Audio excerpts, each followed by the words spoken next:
میرے پاکستانیوں، میں جو آج آپ سے بات کرنے لگا ہوں، کل ایک ISPR کی پریس کانفرنس ہوئی اور اس کے اندر انہوں نے ایک دو باتیں کی، تو میں مجبور ہوں کہ میں آج اپنی قوم کے ساتھ بات کروں. جو انہوں نے بات کی کہ یہ پاکستان کے خلاف بغاوت اور اشارہ سارا تحریک انصاف کے اوپر کہ ہم نے بغاوت کی ہے، کہ ہم یہ پہلے سے تیاری کر رہے تھے بغاوت کرنے کے لیے، اور یہ اپنی فوج کے خلاف یہ سارا یہ ہم نے کیا. اور جس طرح کی وہ بات کی گئی، مجھے ایک بڑی تکلیف ہوئی اس کی.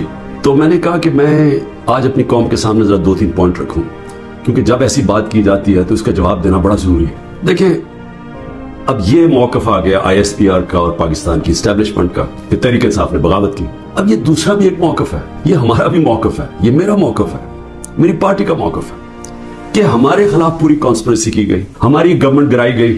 اس کے بعد 25 مئی کو ہمارے ساتھ جو ہوا، کسی پولیٹیکل پارٹی سے ایسا نہیں ہوا کہ وہ لانگ مارچ کر رہی ہے اور 2 دن پہلے گھروں میں گھس کے اٹھائے جا رہے ہیں لوگ. کتنے ہزار گھروں میں پولیس گھسی رات کے صبح کے 3 بجے. یہ پہلی دفعہ کسی پارٹی سے ایسے ہوا. میرے اوپر قاتلانہ حملہ ہوا، مجھے قتل کرنے کی کوشش کی گئی. اس کے بعد ہمارے اوپر میرے گھر پہ حملہ ہوتا ہے، یہاں لوگوں کو زخمی ہوئے، سارا دن گھر اندر بیٹھ نہ سکے، 24 گھنٹے ٹیئر گیس قبروں کے اندر. کبھی کسی لیڈر سے ایسے نہیں ہوا. 18 مارچ کو پھر میرے اوپر ایک قاتلانہ حملہ ہوتا ہے. اللہ کا کرم ہے کہ میں بچ جاتا ہوں. اس کے بعد اگلے دن یہاں 2 دن کے بعد 3 دن کے بعد ادھر ایک اور مرتضی بھٹو ٹائپ قتل کرنا تھا.